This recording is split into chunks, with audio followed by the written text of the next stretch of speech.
Last time on Dungeons and Dragons, you dealt with Lord Ulfgar's problem with the Trogs. They were disturbing the Undercity, and he was already stretched thin with everything that's been going on. You guys dealt with the issue quite handedly, mostly thanks to Aragon Thorns. Hey, teamwork makes the dream work. But number? Yeah. 86 to 1? Yeah. You recovered the body of the dwarf, Bilfer, I believe his name was. It was.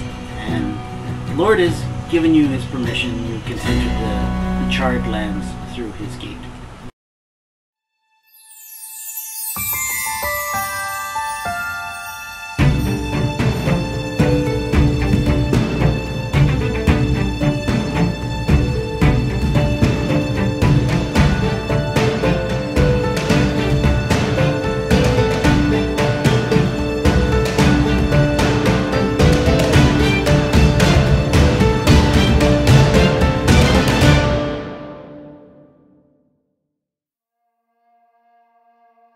I know you're not some run-of-the-mill rookies, but I wanted to give you the rundown on how the Charred Lands work.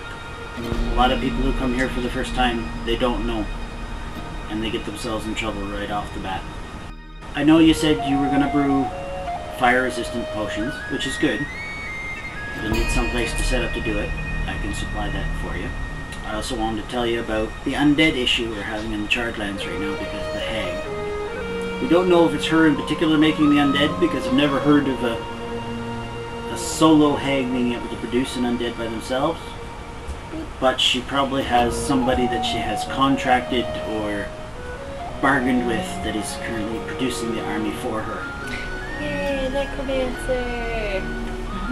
We have not been able to identify such an individual because we can't get close enough. When's the last time you were in the Charred Lands? Myself? Yes. Not in a long time.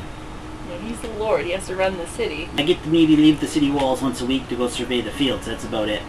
All of that time is spent here doing paperwork and maybe talking with commanders. Speaking of, my commander for the small fort on the other side of the chasm should be coming to take you guys across, but I wanted to talk to you first. Due to the undead issue, there are a lot of undead wandering the Charred Lands. As obvious as it is. Due to the undead issue, there are many undead. Oh, crud. But it's not just your run-of-the-mill zombies or skeletons. Oh. There's the odd wraith and spectre. You should be okay for now. Just going to gather the flame lotus. You're only on the outskirts of the Hague's territory, so the most you'll be dealing with is maybe some skeletons and some zombies. Right. So today's quest really is Get you situated. get into the Charred Lands, see what they're all about, grab some flame lotus, and then next time we can actually gear up and assault the hag. So we get to take a peek through the gate. Yes, a little gander. This is our trial version. We can set you up at the fort on the other side of the chasm, and you can use it as your base of operations to launch it. So, shall we head out? Yes. Commander should be along. Yep, here he comes. Hello, Commander. Shall we? We shall.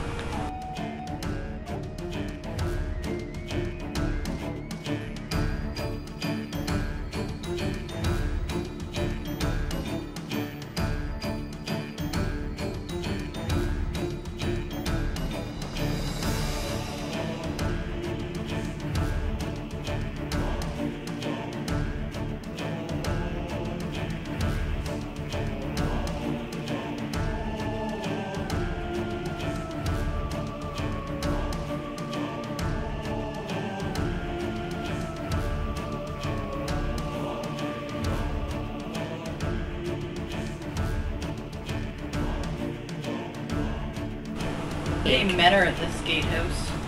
Currently we have about 25 stationed here all the time.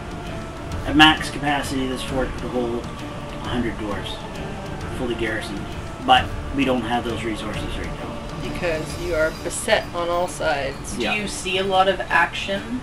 We get the odd undead that wanders out. They don't really come this far yet, but we know they're massing for something. Like, we got lots of countermeasures ready for them. he leads you to a set of external stairs that looks like they've been added. Pretty much just a ladder that they've thrown on the outside of a balcony. Most of our corridors and doorways aren't meant for someone of your stature, so we threw a ladder onto the balcony. You'll have to climb up there to get up to your room. It's one of the it's on the top floor though, so the ceilings are nice and tall.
You've had your first foray out to the Charred Lands.